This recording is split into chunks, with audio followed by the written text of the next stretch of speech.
For many years, the prestige forms of thought leadership were all long form: the business book, the white paper, and the research report.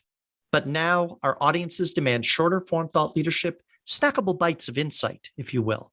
And they want to be told stories that make ideas accessible. So today, I sit down with Mellon. She's the thought leadership director at Salient MG.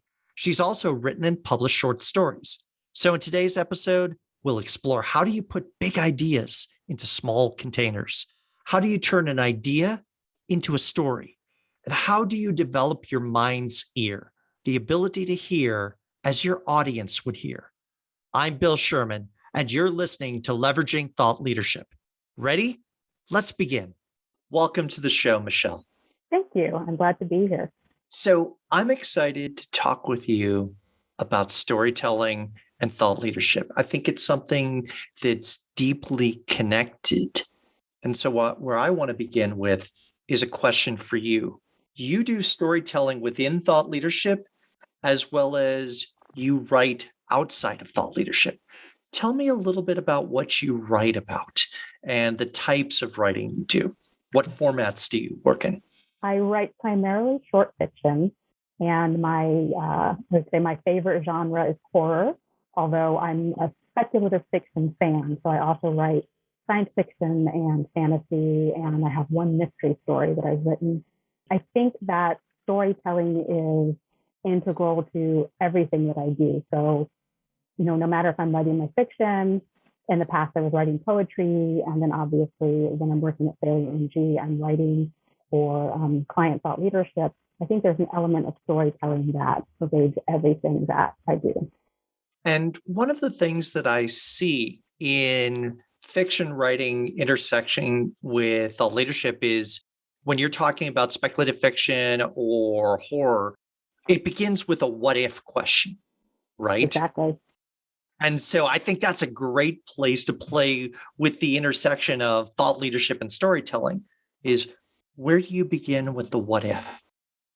I think in terms of the thought leadership that I'm working on for clients, when I'm helping them develop their platform, their strategy, their ideas for what they're going to talk about, it's always going to be this what if scenario. So we know what's happening in the world right now, but with thought leadership, we want to dive a little bit deeper. We want to say, what are the trends? What is coming around the corner? What if this thing that's happening now turns into this thing that's happening tomorrow? And so I think there's always a very strong speculative element to thought leadership as well. And that's something that I want to encourage, my clients and other thought leadership practitioners to embrace, but then also want to make sure that the basic elements of storytelling are also included in that, so that, there's a beginning, a middle, and an end to whatever clients are trying to convey with their thought leadership. Well, and I want to get to the narrative journey in a moment, but I want to pull out a little bit of a thread that you mentioned. So you talked about what if and what could be, but often much of what we read is what is, that's the news today, or what was, right? We read things from the past. Absolutely. And so it is a little bit of a different focus to be able to ask the question and say, let's write the story of the future and figure out how to get there. I think that's a difficulty for most people. I mean, like I said, I love speculative fiction, but sometimes it's difficult for me as a fiction writer to sit down and say, okay, what is the world going to look like in 50 years or 200 years? What does the world look like on, another planet somewhere? And then you go into that as a writer and you figure that out and you create that world. I think there's probably a hesitancy in terms of thought leadership to do that, because you're going to be judged on what you're placing in front of people. And it's not going to be a different world in another galaxy 100 years from now. It's going to be something that business leaders and innovators and founders are looking at as a guidepost for where they can be in 10 years. And I think there's a lot more pressure on them to do that. And with that time frame, some thought leadership may be 10 years out. It could be 5. You could even be talking about a transformation or an issue 12 to 18 months, depending on what industry or sector you're in. And so your proof point comes a whole lot sooner. Yes, right? absolutely. Yes. Yeah. But I think if you're telling the right story and you're engaging people in that vision that you have, then they're a little more likely to buy in and say, okay, maybe I don't get every single point, or maybe I don't agree with every projection that you've made, but you're telling it in a way that makes me think. And I think, obviously thought is part of thought leadership. You want people to think. You want people to think in new ways. You want them to think about things that they haven't thought of before. And you want them to think, maybe this is something that I can apply in what I'm doing or what my organization is doing. And we can make a change. We can turn things around. Absolutely. And as a genre, is speculative fiction, for example, doesn't have to be 100% correct. In Correct. thought Right. leadership, you don't have to be 100% correct either. You have to just be able to peer around the corner into the future to see something that's valuable and say, okay, if this is true, here's what you should do today. Right. And I think that point is really key for storytelling in general. It doesn't have to be correct. You have to communicate an idea, and you have to communicate it in a way that it resonates with someone, and that they can engage with it and embrace it. But it doesn't have to be perfectly correct. It doesn't have to follow all the rules. It doesn't have to follow the predictable path. It just has to reach at least one person to bring them in and get them on board with what you're thinking. So earlier, you laid out a predictable path. All stories have a beginning, a Mm-hmm. middle, and an end. And the beginning's what comes first, and then comes the middle, and then comes the end. But you just said that sometimes breaking those rules is what makes a story interesting. How Yeah. do you tell engaging stories in thought leadership? And how do you either follow the rules or break them? That's a great question. To go back to what I said, so the beginning, the middle, and the end, those are the elements of storytelling. But I think we're seeing more and more that when you mix those up, maybe you start in the middle and then you have the end and the beginning, or you start at the end and then you work your way backwards. That playing with the format of the narrative can also be interesting and engaging. And, like we just said, there's no right or wrong in storytelling. And so I think you also have to let yourself go when you're doing storytelling and thought leadership and think, I don't necessarily have to tell this in a way that everyone else has. If I'm writing an article or I'm doing a podcast or, whatever format it comes in, I don't have to do it in the way that everyone else does. So I Mm-hmm. think that, you have to remember that there's these elements you want to include. So you want to have some sort of central character or protagonist or issue or challenge. And then you want to talk about the effect of that protagonist, issue, challenge, whatever it is. And you want to offer some sort of resolution. Or you want to leave people with the idea that there are multiple options for resolution to that issue, challenge, or whatever that protagonist is going through. So I think it's more about a focus on the elements of storytelling and then figuring out how they come together to best tell your story. I don't think there's a prescriptive way to do that. I think if you read my stories, you can tell by my voice that they're all by me, but I use different formats for them. I might use first person in this, I might use third person in that. I might start at the beginning for this one, and it's a very traditional narrative. I just wrote a short story that's entirely in tweets. And so I think the story is going to tell you how it needs to be told, and you just have to listen. Well, and this leads to something about thought leadership and also with writing and format. I Mm-hmm. think in many cases, we assign prestige to longer forms. Oh, Yeah. you've written a white paper or you've written a book on the topic in the world of thought leadership, or, oh, you've got your novel out versus a short story, or as you Right. said, a story in tweets. But many ideas really can fit certain formats better. Yes. So, one of the things, because I know you specialize in short story, let's talk about suiting the idea to the format. What comes to mind there? So I think as soon as you said talking about length and how every thought leadership piece doesn't have to be 50,000 word book or a white paper, I think about the short story attributed to Ernest Hemingway, which is 6 stories long. And actually Wired also has the 6 word story contest. And I think for our listeners who might not know that story, could you tell that story? Yes, it's For Sale, Baby Shoes, Never Worn. And I think, as you said, yeah. You think about that story and, it gives you chills because it's very simple. It's obviously very short, but it opens up in your mind all of these possibilities about who these people are, what happened. And I think that's also what you want for thought leadership. You want to open up possibilities for people. And so if it takes 100 words to get your idea across, make those the best 100 words possible so that you can grab someone and make them think about what you're saying. If you need to include research and citations and you need that white paper, sometimes you need that white paper, make it compelling. I mean, you want it to still tell a story. The format, I think it's sometimes dictated by the nature of what you're talking about. But I don't think people need to feel constrained by the outward perceptions about what thought leadership looks like and what something that is going to be useful or meaningful looks like in terms of length or format.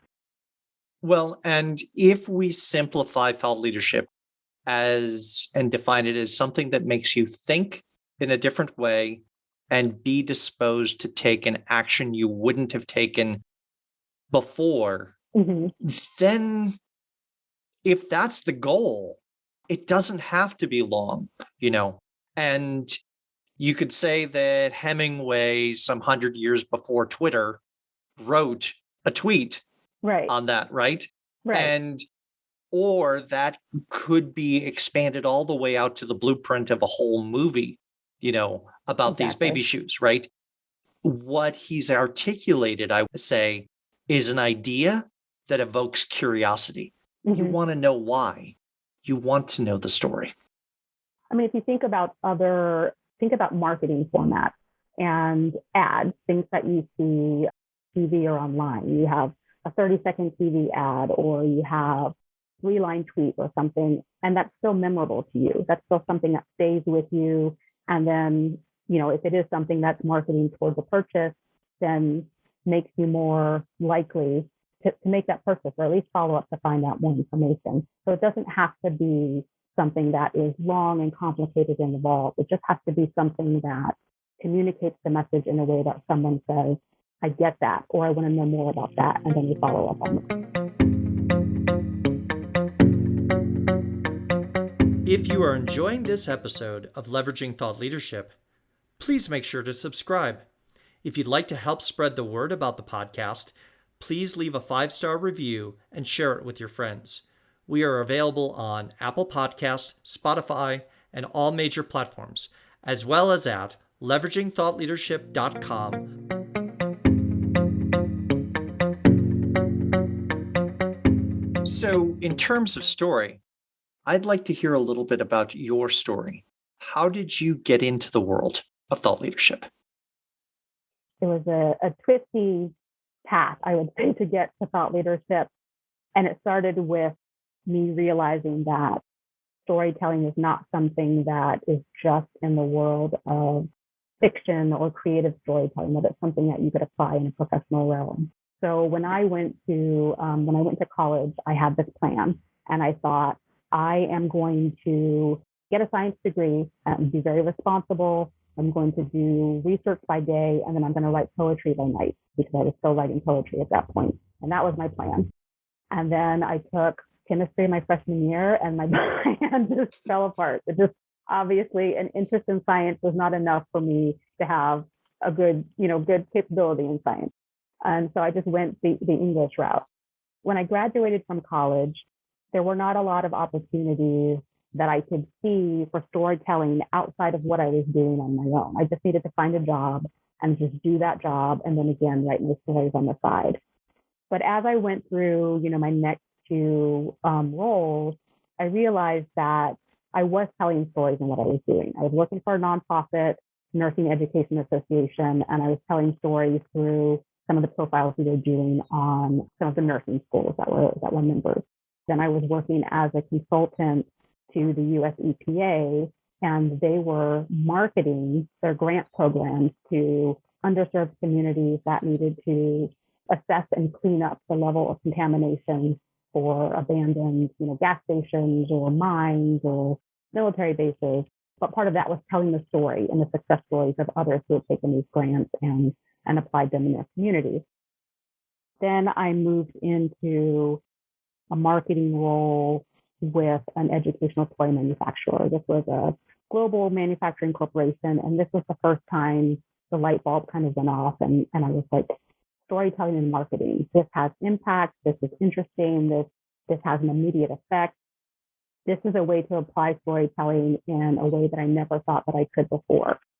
And as I continued to move on, I started working more with executives in the organizations I was in, writing blog posts for them, doing these very small thought leadership pieces that were, again, telling stories about them, stories about the organization and its goals and its mission.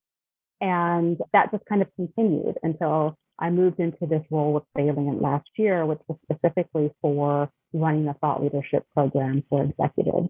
And again, I have the accumulation of experiences and this outside passion for telling stories that I immediately wanted to bring into this role to show executives that it doesn't have to be very cut and dry. It doesn't have to be, here's what I believe, and this is why you should believe me, the end. Tell a story that shows us who you are so that we want to know more about you. We want to relate to you. We want your message to resonate with us, because once you tell us that story, then you're taking us on a journey and we're willing to follow you to see what's coming next. So what tips or advice would you give someone who's in a leadership role that is feeling like the ideas that they're sharing lack a story? How do they breathe light and create story around an idea? I think the first thing would be to think about the things that resonate most with you. And it doesn't necessarily have to be in your professional life and other thought leadership, but what are the stories that stick with you? What are the things about those stories that you like? And how can you transfer those into the stories that you want to tell? The other thing I always tell people is, if you're trying to explain something, think about sitting down, in a coffee shop with your grandmother or, the Gen Z neighbor, whoever it is, and then explain to them what your idea is. Think about how you would tell that idea, and then think about how you would make it interesting for that particular person, whoever that target is for you, and then make sure that you incorporate those elements into what you're communicating. When I write fiction, I always read it out loud to see how it sounds. So I would say do that as well. When you're reading something out loud, you tend to hear things that, your mind's ear doesn't necessarily catch. And so once you can figure out where there are disconnects in the flow or where there's a disruption in the narrative, maybe you can start adding in those elements or tying together those elements that really make it a story that's going to be compelling to people. So in terms of that mind's ear, the ability to hear not only with your own ear, but your audience's ear. Let's talk a little bit about that, because I think that's very important. You talked about whether it's a Gen Z or talking to your grandmother. You've got to understand your audience. Absolutely. Yes. And I think that, obviously over the past 18 months, that's been having interactions with different people that aren't, video interactions with people who are already in your bubble. That's been hard. I know when I did freelance work previously, sometimes I would spend 3 days cooped up at home writing or working on a project and then realize I have no idea what's happening in the world. And I would just drive to Target and just walk through the aisles just so I could hear other people speaking. And sometimes I would find specific groups of people to hear how they were speaking to each other, what things they were interested in. I'm not saying that, for your thought leadership, you go to your local store and just walk the aisles and start eavesdropping on people. But I think that you do need to make a little bit of effort to find out what people are talking about in your target audience, what they're reading, what they're watching on TV, what kind of music they're listening to, whatever it is that you think is going to get that connection that you need to speak to them in a way that's going to be resonant. Well, and I remember in a playwriting course that I took in my undergrad, an assignment where it was simply to go out into a location that I chose and listen to people as they spoke. Mhm. Okay. And we often layer these expectations that spoken language is much like written language. And even in this podcast, they're very, very different if Very we were different. writing an article. Okay. Yeah. And so my recommendation on that would be whoever your audience is, listen in places where you can hear them talk, Mhm. because the closer you can bring it to a conversation, the less work that it takes for them to understand the idea. Now, there's some constraints. If you're writing a journal article, you have to meet the requirements of the journal, right? Right. But I think that, I think that's a really good point in going out and listening to people. I found it in terms of my fiction writing, I found it invaluable in writing dialogue that was believable. And so I think it's the same thing for thought leadership. If you want to write something that's relatable and believable, you have to speak in a way that people actually speak. And, Shakespeare is not it anymore. So No. it can't always be formal and academic. You really have to get your idea across in a way that, your audience is going to be able to receive it and retain it. You want them to remember what you're saying. Well, and your example of Shakespeare is great because his contemporary audience found it lively, sort of body filled with puns. Yeah. And it goes over our heads most of the time, unless we have footnotes now, right? Or if Right. you've been a geek and studied Shakespeare extensively.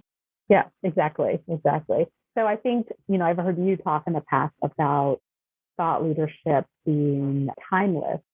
And I think that, to some extent, it's about the idea and an idea that resonates. We still obviously read and perform Shakespeare now because the ideas that he had are so human and so timeless. The language, not so much. When people are redoing Shakespeare's plays as movies, sometimes they're being true and sometimes they're doing these modern versions that are easier for modern audiences to absorb. But the ideas are still there and they're still relevant. So, as we begin to wrap up, I have a couple of questions I want to ask you. First, what advice would you give someone who's coming from a writing background into thought leadership and becoming a thought leadership practitioner? That is an interesting question. So, advice for someone coming from writing into thought leadership, I think hold on to the principles that you've learned or that work for you as a writer.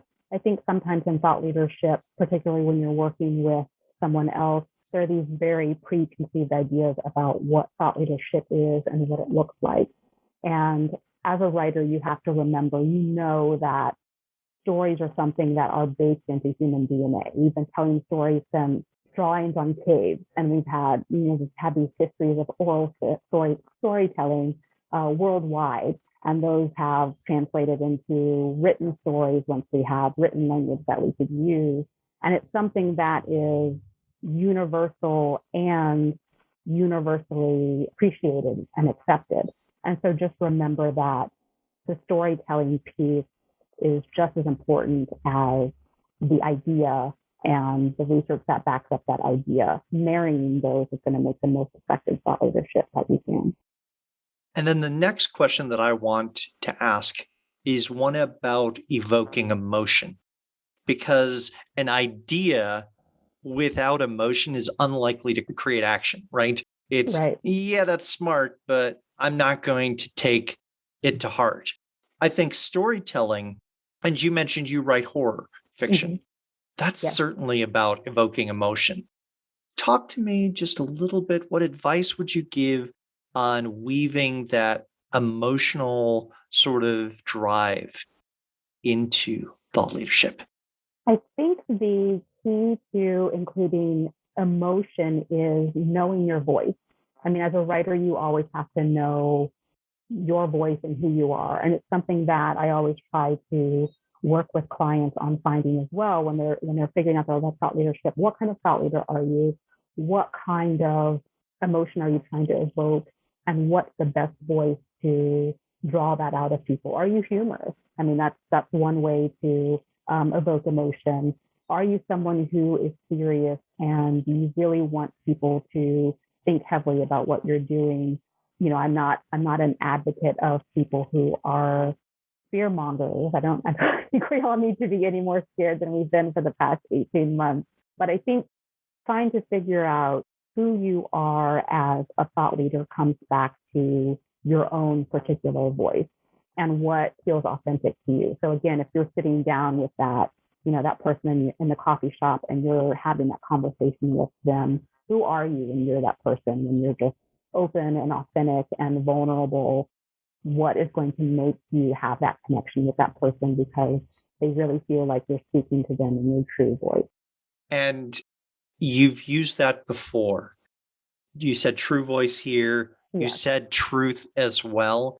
I think where we can wrap up is this sense of authenticity and has to drive through whatever you're talking about, whatever idea you're bringing to the table, and however you're telling a story. Michelle, I really want to thank you for joining us today. I really thank you for having me. I really enjoyed this. If you're interested in organizational thought leadership, then I invite you to subscribe to the OrgTL newsletter. Each month, we talk about the people who create, curate, and deploy thought leadership on behalf of their organizations. Go to the website orgtl.com and choose Join Our Newsletter. I'll leave a link to the website as well as my LinkedIn profile in the show notes. Thanks for listening, and I look forward to hearing what you thought of the show.